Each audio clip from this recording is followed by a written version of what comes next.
Hi, hello? Can you guys hear me? Is the sound okay? Okay. So thank you for staying. Here we are, and here I am, tasked with the daunting challenge of delivering final remarks for a dense and thought-filled 2 days. First of all, thank you to Leeza, to Alserkal Avenue, and all the presenters, respondents, and pop-up artists for contributing to this wonderful gathering. And of course to the audience who have stayed the course. En route to Dubai, I thought about Hassan Sharif, a pioneer of the UAE art world, when thinking about how I might possibly capture the conversation expressed in this room, which had me writing up to the very moment that I came onto stage. Sharif once said, and I'm quoting him, "My whole body moves so that I'm always facing the future, whatever it may hold." A perspective that fits with the open-ended way collections have been thought through in this meeting, driven by an understanding of collecting as a wayfinding practice, whether as an artist, a writer, curator, administrator, or editor. Sorry. Sharif was a quintessential artist collector. On an exhibition he staged here at Alserkal Avenue in 2015, which included a giant column of magazine pages strung together from the ceiling to the floor, he talked about images and their ability to stimulate people in a consumerist society. And he wondered if this had always been their function. He pointed to the shopping mall as an example. An important social vehicle in the UAE, he said, where everything is there to stimulate us. He called this a horizontal postmodernist existence, using the mangrove tree to diagram his point. Mangroves, he said, grow laterally as much as vertically, their branches dipping into the ground and initiating new roots. This came to mind when with Vilma Yukurte's opening remarks to a forum that she hoped might, quote, produce or perhaps redefine or renegotiate the new borders of knowledge geography, and not just geography itself. This distinction felt important during the first session, the first morning session, The Artist as Collector, when Nikhil Chopra talked about the role of the sea in understanding where he is. He described growing up in Dubai and in feeling as if he could see Bombay as he gazed out to the water, only to end up as an adult in Goa, looking out at the water again, and feeling as if the Arabian Gulf was within reach. Oops. The sea, as Nikhil noted, is thick with history, colonial, cultural, transactional, personal.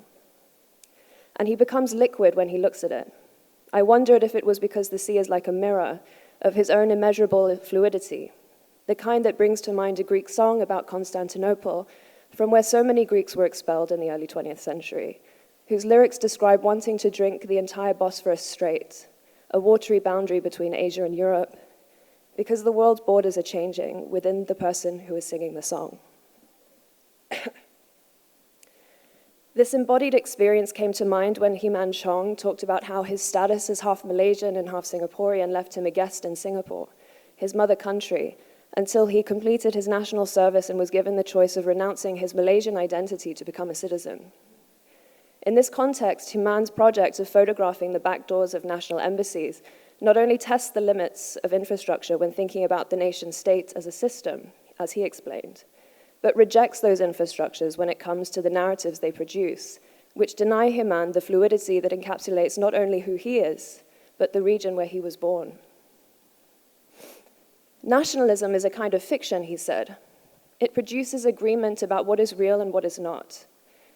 So, he rejects this fiction by engaging in his own writing, one that challenges the linear narrative as, quote, a collection and the negotiation of ideas between people, a process that is not that different to nation building or legality, unquote. The idea of narrative as a framing device was easily transferred to what Leeza described as the art world's tendency to categorize and claim terms in the discussion that followed. Terms like the word being, considered in this meeting and its association alongside the role of collector as buyer with the accelerationist global art market. As Leeza noted, this simple word, collection, exists in many forms and belongs to many fields and people. Thus, this meeting has been as much about unthinking collections as it is about thinking them. in order to produce a productive multiplicity as opposed to a simplified consensus. This might explain why the body emerged as a constant receptacle throughout this meeting. As Nikhil said, quote, "I am my own mini museum. My body is a container of all my experiences, interactions, and relationships. And I'm interested in twisting ideas of who I am and where I can go with this story," unquote. Ranbir Kaleka took this story to his roots as a child living in productive isolation in a remote home who became a collector of non-events who felt, quote, "most comfortable in an in-between gray space," unquote. A space that seems to connect everyone in this room in one way or another. In the following discussion, which turned to the spectrum of fiction and non-fiction, the in-between space emerged as a site of possibility. Rabir talked about patterns emerging when woodwork or walls age, an experience of looking that is not unlike seeing shapes in clouds. He called this mode of seeing a desire to break a wall, go beyond it, and/or make it permeable. Nikhil also touched on this when describing his preoccupation with looking for infinity in a flat surface, which could be conflated with what he said about the vastness of the sea, which invokes the impossibility of knowing something entirely, including your place in the world. This tension between knowing and not knowing permeates that in-between, with a tension Rabir called political. "When I reach a point where the tension is slightly released in my own body," he said, "it is necessary that I do not simplify it." Himan elaborated on why, when talking about turning his collection of embassy door photos into grid-like patterns that he could make into prints for everyday objects. "I want the invisible, unsaid, and sinister to be on everything," he said. After all, when something becomes visible, it can be complicated, broken, transcended, and/or overcome. In the afternoon, the in-between became a movement, a swinging pendulum of inescapable, almost inherent contradiction, as reflected in the rapid-fire montages that populated the screen during Basim Saad and Edwin Nasser's talk, "This Ritual I Wish You Could See." This visualization of the aesthetic violence, generic realism, and ritual performance encoded into VR games produced by the US Army and Hezbollah for training purposes performed a dialectics of polarity, which the artist described when describing Hezbollah's positing of itself as a counter-hegemon, essentially using the same technologies as its hegemonic enemy, thus rendering it as violent as its perceived opposite. To push this point, they described putting the imagery that they collected, associated with both forces, on the same plane so as to mess with them altogether, and I'm paraphrasing them, essentially bringing them into equivalence. The result was the picturing of a cycle that seems embedded into modernity, which Himan touched on when talking about the cultural warfare that Singapore learned during the Cold War, whereby, quote unquote, national sovereignty is constructed on the telling and/or retelling of neighbors' stories as lesser.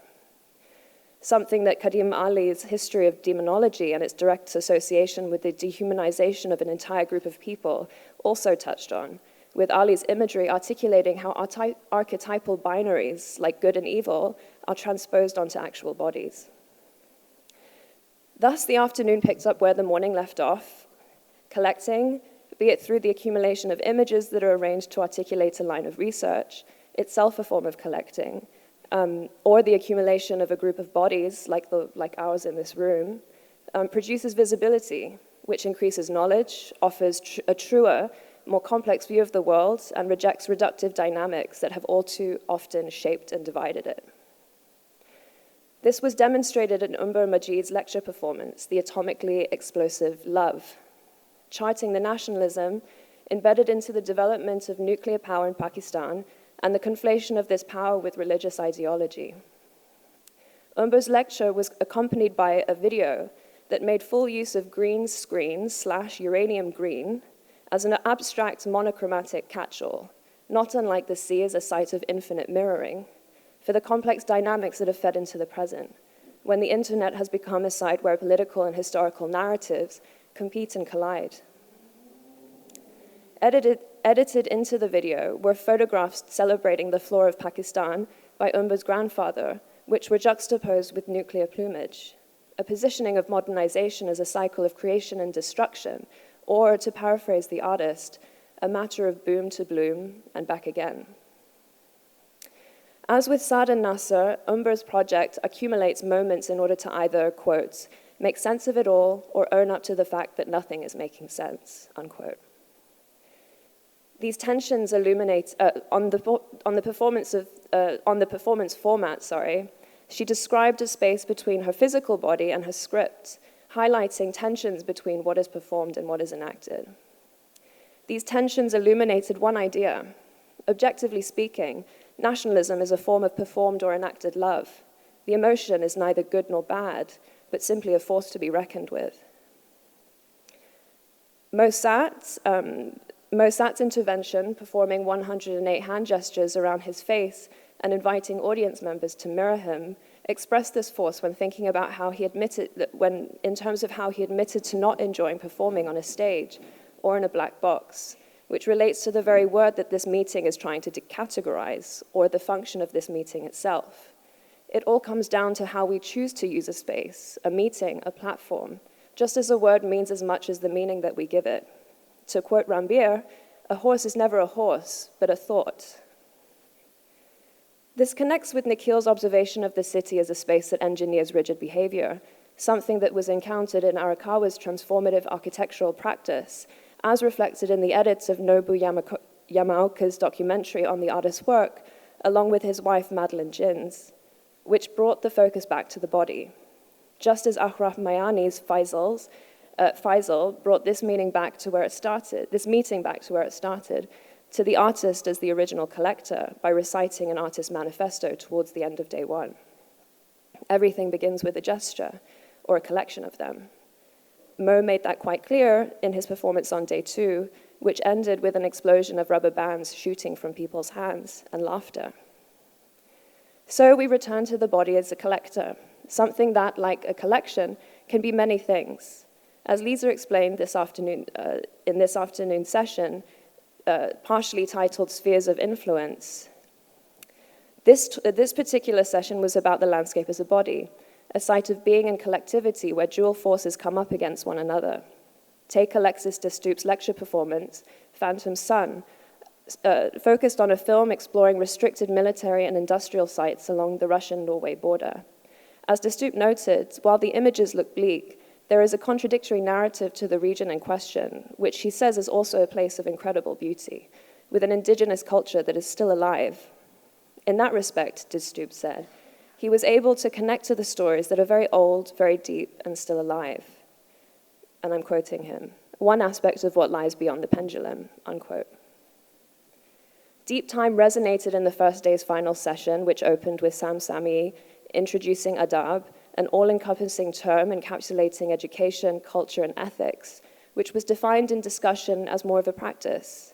In order to consider the practice of painting as a toolbox through which we might, quote, eventually come up with an embodied discourse of visual arts, rituals, usage of language, and all that it entails, unquote. Sami's talk thought through art as comprising multiple canons, positioning history as visual, material, embodied, and nonlinear, ideas that resonated with Chongbin Zhang's presentation, which illustrated a phenomenological practice that seeks to render spaces alive and malleable through material interventions that encourage perceptive experience, precisely what this particular session was about. On his project Wall of Skies at the Shanghai Biennial in 2016, Chongbin talked about the various elements that went into the project, including the ink on paper works that were mounted on a wall constructed with undulating angles, which demonstrated the causality of painting with ink. As it seeps onto paper, it performs a cartography of its own, drawing a natural terrain out of a blank page. Such material map-making came through in Burchak Bingal's relationship to ceramics via a 16th century ceramic panel at Topkapi Palace, which he described as a point of departure or entry into research that maps a history of material and thus cultural exchange between Persia, China, and Turkey. These presentations would foreground River Lin's performance on day two, in which the dancer Wen Chonglin renegotiated Tino Segal's 20 Minutes for the 20th Century from 1999, which collaged 20 choreographies from seminal 20th century performers, by blending forms of dance that included Chinese folk dance, ballet, yoga, and other styles in order to update it for Asia, the 21st century and for Asia. Not to mention M+ curator P. Lee's presentation of Huang Yongping's washing machine works, including the history of Chinese painting and a concise history of modern painting washed in a washing machine for 2 minutes, for which Chinese and Western art history books were rendered a single mound of merged text. On the morning of day 2, mapping as an expansive act of unfolding was situated in the institution. As Lara Day elaborated in her presentation about her work at M+, with mention of imagining and inventing new canons of art history through the creation of an open access digital platform rooted in the accessibility of M+'s collection and the telling of stories, be they about the work being done at the museum to the ideas forming in the minds of creative thinkers. Creating an open platform through which to tell stories also describes the pop-up exhibition shown as part of Field Meeting, which expands on all the ideas shared in this room.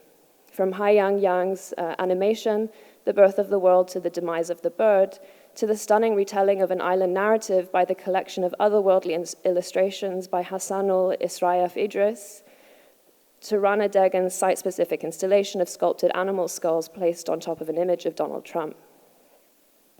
Bringing such works together, noted participating artist Nadira Hussain, adds more layers to those that already exist in each individual work. The same could be said of this symposium and what it has done to fragment a single word. Of course, that I have not been able to mention all the works on show speaks to what Leeza pointed out today, that collecting is also about selecting, and as inclusive as we would hope to be when it comes to decategorizing the term, things will always be left out, a process of editing that was beautifully articulated by Sam in the final conversation. Sandra Scrovida and Natasha Deegan also raised this in their presentation during the penultimate session of day 2, which considered best practices for intercultural collaboration and study as an experiential collection of knowledge, noting the act of selection along with the connection making that comes with curatorial work. Referring to the rise of the so-called art tour as a kind of neo-colonial enterprise and the colonial roots of international education in the Arab world, Scrovida and Degan posed the question of how to keep things open, which kind of answers the question this session posed: who collects and why? At the same time, the question of openness is a notion that itself could well require an entire conference to define in today's global, multipolar art world, something that came out in the conversation that followed this session, which Leeza rounded up by bringing back into frame the tensions between knowing and not knowing that were discussed on day 1. Offering a different response to who collects and why, Wong Kit Yee's karaoke lecture non-performance offered a redefinition of the traditional artist-collector relationship, demonstrating how artists can manipulate existing modes of collecting and collection building by employing the market as part of the artistic process, rather than allowing it to absorb the work. Wong also demonstrated how she transformed her Art Basel Hong Kong booth into a social space, a reconfiguration of an existing format to suit her position, and a step to reconfiguring the art system in general. Thus, Field Meeting 6 ended as it began, with an artist as a collector who uses the collection as a space of renegotiation that works for her rather than against her. Throughout this meeting, collecting has emerged as a form of resisting and enabling. It is the production of a threshold, the opening of a terrain, a way through the dark, a form of sharing, opening up and evolving. Collecting can bend space and time and reimagine the future in the process. To borrow Francesca Reccia's moving reading about gathering stories, which I'm going to sample, to offer one possible definition of collecting, which also sums up how it felt to write this text. A collection is about curiosity, adrenaline, the sense of the limit, the challenge of the unknown. Thank you.